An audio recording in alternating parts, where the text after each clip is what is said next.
evaluation, it is focusing more on the outcomes and impacts, which is another term we said that effectiveness of the project.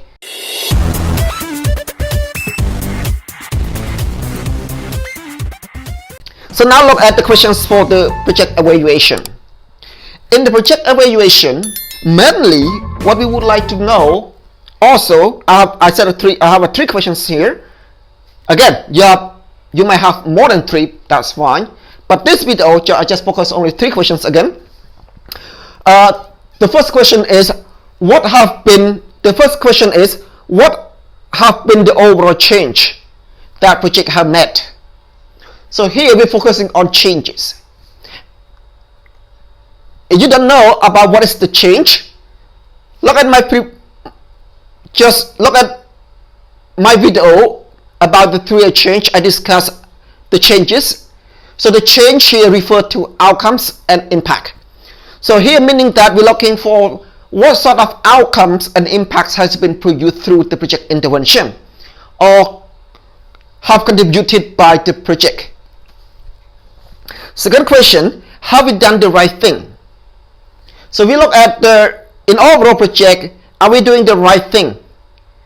Are we in the right track? That's kind of this question. So what does it mean by doing the right things? It's just meaning that for example, that here mainly just we would like to look at whether our intervention is the right intervention. Okay, for example, the overall project goal is to strengthen the primary teachers capacity, and then our key intervention is providing training and study tool to the primary school teachers. Then through the project intervention, we would like to know whether we are doing the right intervention. Is our intervention effective? So that's kind of key question that we would like to learn from, we would like to capture, we would like to be answered through the project evaluation. Next one, how can it be done in a better way? So again, that's about the problem that we learn from that project. How can we improve our intervention? So this is just for the next project or next proposal. We might end up after in the midterm evaluation, then we conduct that, we would like to learn, and then we can adjust our strategy for another halfway after project implementation or for the next proposal grant. So next is about the key focus. In the evaluation, it is focusing more on the outcomes and impacts, which is another term we said that effectiveness of the project.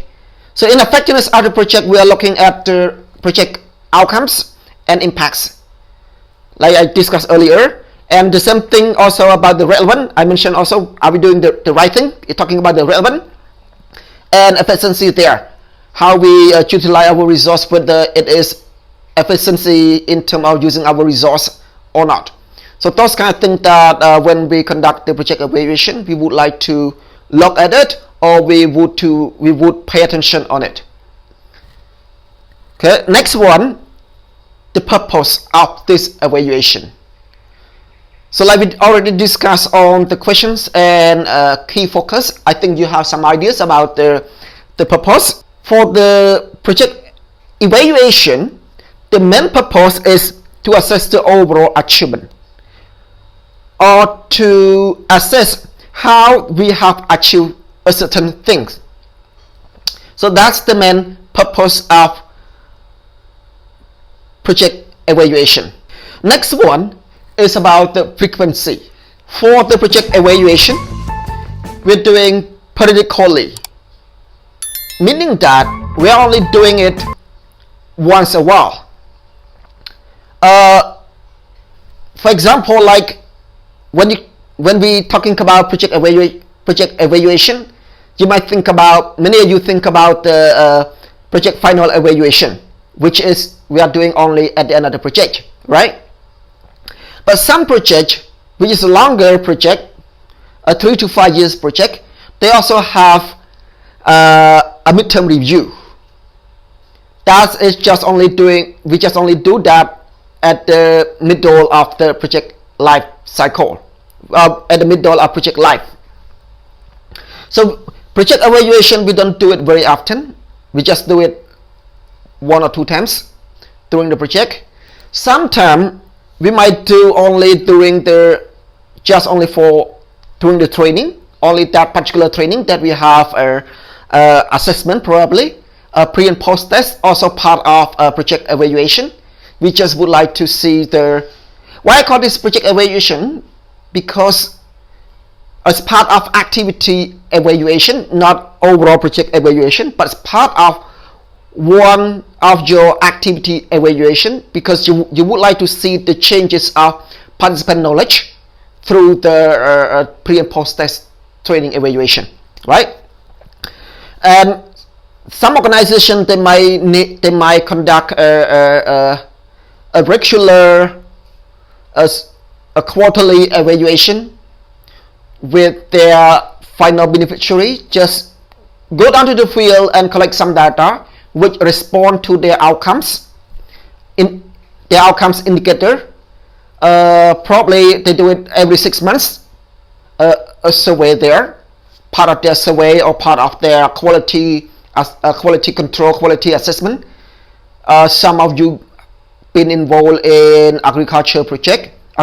Some of you have been involved in agricultural project which involve in changing farmers practice. You might need to conduct a lot of quality check. Just would like to see how the farmers have changed their practice from one to another semester. So that's kind of project evaluation that you just do it like maybe every quarter or every 6 months. Next one, we're talking about the data. I said it's the data source. If you look at the source of the data for project evaluation, it will be more focusing on or relying on the survey.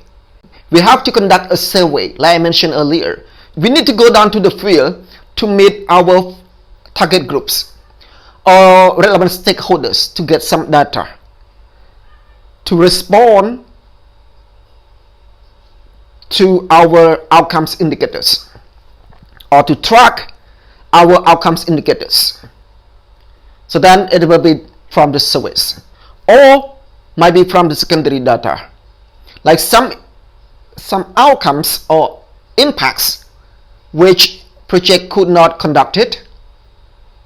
Some source of data, since it is available in another source or national data, project doesn't need to conduct it. Just use that source of data. Then we can evaluate our achievement.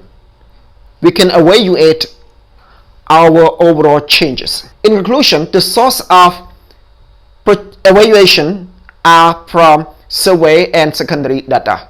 Last one is about resource. This mostly should be conducted by external consultant. But also some activity, some surveys could be done by our staff. If our staff is well trained on research methodology or research ethics. Since this is about collecting data and making a conclusion how we have done certain things, what overall change have been achieved through our project, this need to be transparent. This data need to be transparent or accountable to the donor. That's why very often this activity has been conducted by external consultant, because donor trust external consultant than internal staff. However, here internal staff also can do it, like I said earlier. It doesn't mean that this have to be done by external consultant. Internal, we also can do it internally if donor agree that these things can be done by internal resource. Thanks for watching this video. If you have any comments or feedback on my explanation here, please feel free to drop your comments or feedbacks on the comment box. I love to hear what you think about my explanation today. Once again, if you haven't subscribed to my channel, please subscribe to my channel. Then you can get a new video from me whenever I post it on my YouTube channel. Also, if you have any suggestions, new video or questions you want to be answered, please let me know. Then I will make the video, a short video like this, to answer your questions, like this one.